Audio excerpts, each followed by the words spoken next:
लालू यादव और राबड़ी देवी पटना के 10 circular road वाले बंगले को खाली कर नए बंगले में शिफ्ट होने जा रहे हैं। दरअसल राबड़ी देवी ने सम्राट चौधरी की सरकार के सामने जो भी डिमांड रखी थी, आखिरकार सम्राट सरकार ने राबड़ी देवी की बातों को सुन लिया है। अब लालू यादव और राबड़ी देवी फाइनली रूप से पटना के 10 सर्कुलर रोड वाले बंगले को बाय बाय कहेंगे। बड़ी बात यह कि राबड़ी देवी ने सम्राट सरकार के सामने आखिरकार कौन सी डिमांड रखी थी, क्यों आखिरकार इतने दिनों तक बंगले पर विवाद छिड़ा था। दूसरी बड़ी बात यह कि बिहार में भरत तिवारी एनकाउंटर को लेकर मचे सियासी घमासान के बीच अब इस पूरे मामले की जांच शुरू हो गई है। पटना हाईकोर्ट के सेवानिवृत्त जज विनोद सिन्हा आज इस पूरे मामले की जांच करने बिलौटी गांव पहुंचे। जांच में परिजनों ने क्या कुछ बताया, इन दोनों खबरों के बारे में विस्तार से समझेंगे पॉलिटिक्स विद प्रकाश में। दोस्तों, टुडे बिहार न्यूज देख रहे हैं आप, मैं हूं आपके साथ प्रकाश सिंह। ये पॉलिटिक्स विद प्रकाश का चौथा एपिसोड है। बिहार में बंगले को लेकर बवाल छिड़ा है। बंगला खाली करने का आदेश बिहार की सरकार ने राबड़ी देवी को पहले भी दिया। कल भी एक नोटिस जारी किया था भवन निर्माण विभाग ने, जिस नोटिस में बकायदा राबड़ी देवी को इस बात को लेकर निर्देश दिए गए थे कि 7 दिनों के अंदर 10 सर्कुलर रोड वाले बंगले को वो खाली कर दें।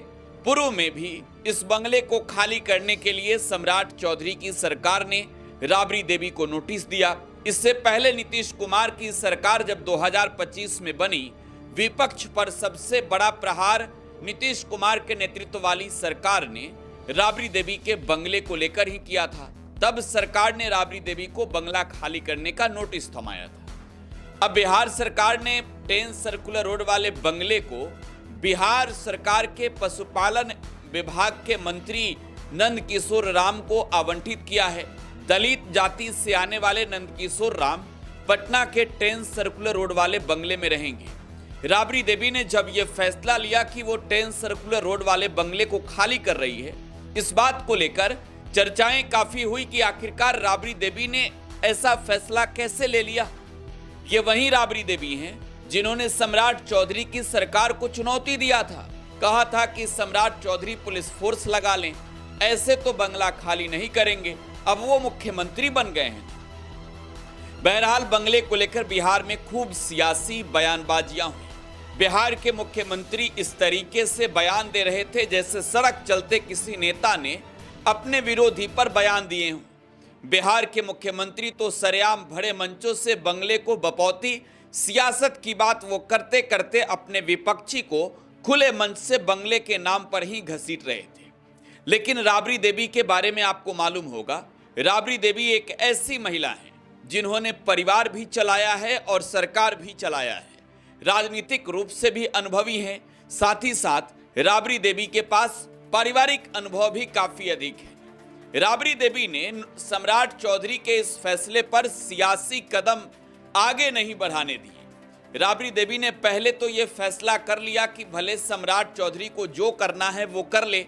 राबड़ी देवी इस बात को समझ गई थी कि सम्राट चौधरी बिहार में नीचे स्तर की राजनीति इस बंगले को लेकर करेंगे। सम्राट चौधरी ने वो राजनीतिक स्तर दिखाई भी अपने भाषणों में, जब सम्राट चौधरी ने बंगले के नाम पर चुनौतियां देनी शुरू कर दी। जब राज्य के मुख्यमंत्री विधान परिषद में प्रतिपक्ष की नेता व बिहार की पहली मुख्यमंत्री राबड़ी देवी को सरेआम ये कह रहे थे कि कोई माई का लाल नहीं रोक सकता, तब राबड़ी देवी इस बात को समझ गई थी कि ये ओछी राजनीति है। इस तरीके की राजनीति बिहार में पहले कभी नहीं हुई। सम्राट चौधरी दलित के नाम पर राजनीति कर रहे हैं। राबड़ी देवी और लालू यादव की पहचान ही बिहार में दलित जाति के लोगों के उत्थान को लेकर होती है। बहरहाल राबड़ी देवी ने यह तय कर लिया कि अगर दलित जाति के मंत्री को यह बंगला आवंटित सरकार ने कर दिया है तो वो इस बंगले में नहीं रहेगी। लेकिन सम्राट चौधरी की सरकार को कुछ बातें सुननी होगी। पटना के 10 सर्कुलर रोड वाले बंगले को लेकर बीजेपी जेडीयू ने ना जाने क्या कुछ अफवाहें उड़ाई, क्या कुछ नहीं कहा। बीजेपी और जेडीयू ने तो अपने बयानों में यह भी बता दिया था कि इस बंगले के अंदर तहखाना है, तहखाना में बहुत कुछ राज लालू परिवार ने छुपाए हैं। लेकिन राबड़ी देवी की मंशा वो नहीं।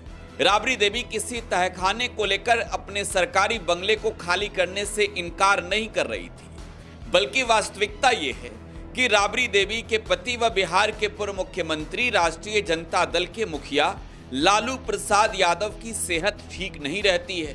फिलहाल वो सिंगापुर के डॉक्टरों की दिशा निर्देश पर रहते हैं। बड़ी बात यह है कि लालू यादव का किडनी ट्रांसप्लांट हुआ। अब ऐसे में लालू यादव के सेहत और स्वास्थ्य को देखते हुए पटना का जो 10 सर्कुलर रोड वाला बंगला है, उस बंगले में एक ऐसा कमरा तैयार किया गया है जो एकदम लालू यादव के स्वास्थ्य को लेकर बिल्कुल सटीक। राबड़ी देवी को जो बंगला पटना का 39 हार्डिंग रोड वाला बंगला मिला था, उस बंगले को सम्राट चौधरी की सरकार ने भगवाकरण किया था, यानी भगवा रंग वाले बंगले में राबड़ी देवी को रहना पड़ता। लेकिन अब राबड़ी देवी ने यह तय किया कि वो इस बंगले में नहीं रहेगी जिस बंगले का रंग भगवा होगा। राबड़ी देवी को रंग से कोई मतलब नहीं, चाहे वो भगवा हो या नीला हो या पीला हो या फिर हरा हो या जो भी कलर हो। लेकिन राबड़ी देवी को इस बात से मतलब जरूर था कि अगर बीजेपी की सरकार ये सोच रही हो कि वो विपक्षी ताकतों को एकजुट नहीं होने देंगे, वो विपक्षी रंगों पर प्रहार करेंगे, और ये रंग अगर सियासी रूप से बीजेपी ने भगवाकरण के लिहाज से तैयार किया, राजनीतिक रणनीति का जो है वो शिकार होंगी। राबड़ी देवी बखूबी इस बात को समझ रही थी।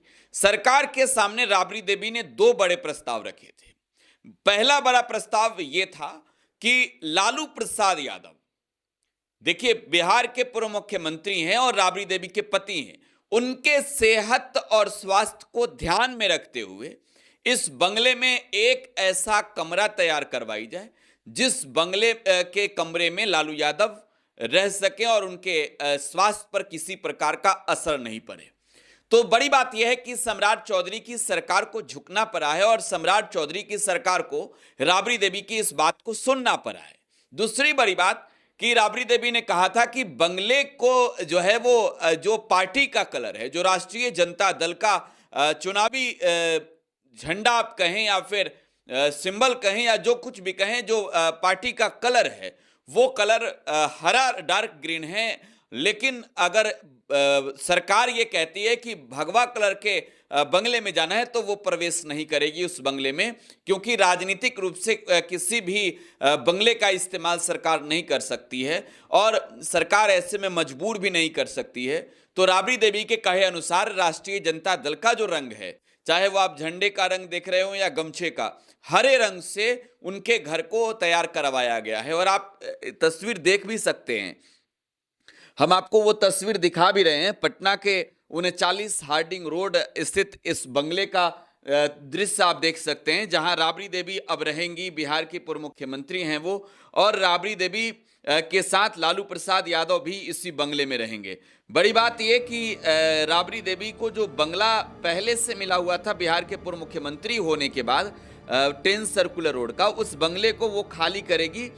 ये बातें स्पष्ट हो गई है, ये बातें तय राबड़ी देवी ने भी कर लिया है कि बीजेपी या सम्राट उस बंगले पर सियासत नहीं कर सकते हैं। राबड़ी देवी ये होने नहीं देंगी। बहरहाल लालू परिवार अब 39 हार्डिंग रोड वाले बंगले में शिफ्ट होगा। राबड़ी देवी को विधान परिषद में नेता प्रतिपक्ष होने की हैसियत से बंगला मिला है। दूसरी बड़ी खबर यह है कि बिहार के भोजपुर में एनकाउंटर पर देश भर में सियासी घमासान मचा है। भरत तिवारी के एनकाउंटर के बाद बिहार सरकार और पुलिस प्रशासन के खिलाफ लोगों में भारी नाराजगी है।